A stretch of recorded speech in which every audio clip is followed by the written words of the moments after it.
ngày 30 tháng 4 năm 1975, chiến dịch Hồ Chí Minh không kết thúc bằng tiếng súng mà bằng một sự im lặng bao trùm Sài Gòn. Sài Gòn, những ngày cuối tháng 4 năm 1975, ánh nắng vẫn rực rỡ trên những tán cây cổ thụ của đại lộ Thống Nhất, nhưng trong không khí, người ta đã ngửi thấy mùi của một kỷ nguyên đang khép lại. Sau sự sụp đổ của Tây Nguyên và cơn lốc miền Trung, con đập ngăn cách chiến tranh đã vỡ. Năm cánh quân của quân giải phóng đang hội tụ quanh Sài Gòn như một bàn tay khổng lồ đang dần khép lại. Theo các văn kiện của Bộ Chính trị và Quân ủy Trung ương công bố trong lịch sử kháng chiến chống Mỹ, nhà xuất bản Quân đội Nhân dân, chiến dịch mang tên Chủ tịch Hồ Chí Minh không còn là một kế hoạch dài hạn. Lịch sử lúc này được tính bằng giờ. Tại Hà Nội, một bức điện chỉ đạo được gửi đi từ Tổng hành dinh do Đại tướng Võ Nguyên Giáp ký, chỉ vài chữ ngắn gọn nhưng làm rung chuyển toàn bộ chiến trường. Theo hồi ức của nhiều cán bộ Tổng hành dinh được ghi lại trong các tài liệu chính sử sau này, tinh thần chỉ đạo ấy được lặp lại nhiều lần trong những bức điện cuối tháng 4 năm 1975. Thần tốc hơn nữa, táo bạo hơn nữa.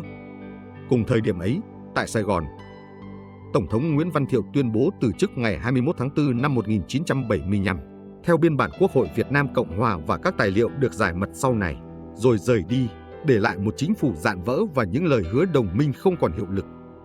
Tòa đại sứ Mỹ, theo hồi ký của các quan chức Hoa Kỳ và hồ sơ Lầu Năm Góc đã công bố, chuẩn bị cho chiến dịch di tản bằng trực thăng lớn nhất trong lịch sử ngoại giao Mỹ. Và ở giữa cơn lốc ấy là số phận của hàng triệu con người, những vị tướng cuối cùng, những người lính cuối cùng và một vị tổng thống chỉ tại vị đúng 48 giờ. Đại tướng Dương Văn Minh, chiến dịch Hồ Chí Minh chính thức bắt đầu, không còn là câu chuyện của năm, không còn là câu chuyện của tháng. Lịch sử giờ đây chỉ còn những bước xích xe tăng đang tiến rất gần Sài Gòn. Sáng ngày 26 tháng 4 năm 1975, theo lịch sử Quân đội Nhân dân Việt Nam, 5 cánh quân đồng loạt nổ súng từ Xuân Lộc, Long Thành, Củ Chi và Hậu Nghĩa, tạo thành thế bao vây khép chặt quanh Sài Gòn. Xuân Lộc, nơi được coi là cánh cửa thép của vùng Ba Chiến Thuật, trở thành trận đánh khốc liệt nhất trong những ngày cuối cùng của cuộc chiến. Tại đây, các đơn vị cuối cùng của quân lực Việt Nam Cộng Hòa đã chiến đấu với tất cả những gì còn lại, dù họ biết Mỹ sẽ không quay trở lại và kết cục đã cận kề. Nhưng họ vẫn đứng đó vì danh dự của người lính.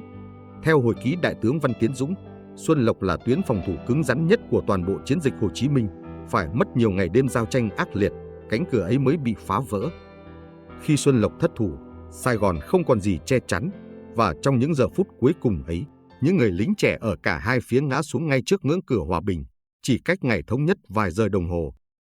Tại Dinh Độc Lập, Nguyễn Văn Thiệu rời ghế Tổng thống, Phó Tổng thống Trần Văn Hương lên thay trong thời gian ngắn, rồi chuyển giao quyền lực cho Đại tướng Dương Văn Minh, người được kỳ vọng sẽ là chiếc cầu nối cuối cùng nhằm tránh cho Sài Gòn một cuộc đổ máu không cần thiết. Nhưng thời gian của ngoại giao đã hết, lịch sử lúc này chỉ còn tiến về phía trước. Đêm 29 tháng 4 năm 1975, Sài Gòn không còn ngủ được nữa. Trong bóng tối, người dân bắt đầu nghe thấy tiếng pháo vọng về từ xa, không rõ từ hướng nào, chỉ biết rằng chiến tranh đã ở rất gần. Trên bầu trời thành phố, những chiếc trực thăng Mỹ lần lượt rời nóc nhà.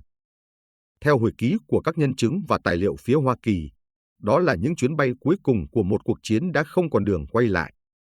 Thành phố chưa đầu hàng, nhưng trong lòng người, kết cục đã hiện ra rất rõ, không còn là câu hỏi có hay không, mà chỉ còn là khi nào, và khi tâm lý đã tan rã trước, thì buổi sáng hôm sau, lịch sử chỉ còn làm nốt phần việc của nó. Sáng 30 tháng 4 năm 1975, Sài Gòn nín thở. Theo các biên bản tác chiến của Lữ đoàn 203 và lời kể của những người trực tiếp tham gia, xe tăng 843 do Bùi Quang Thận chỉ huy và xe tăng 390 do Vũ Đăng Toàn chỉ huy đã húc đổ cánh cổng sắt của Dinh Độc Lập. 10 giờ 45 phút, lá cờ giải phóng được kéo lên trên nóc dinh, khép lại hơn 30 năm chiến tranh. Trong phòng họp lớn, Tổng thống Dương Văn Minh cùng toàn bộ nội các chờ đợi, và theo lời kể của các nhân chứng trực tiếp, ông nói rằng ông chờ từ sáng để bàn giao chính quyền. Câu trả lời của chỉ huy quân giải phóng vang lên, ngắn gọn và dứt khoát. Chính quyền của các ông đã sụp đổ hoàn toàn. Ông không thể bàn giao cái gì không còn trong tay.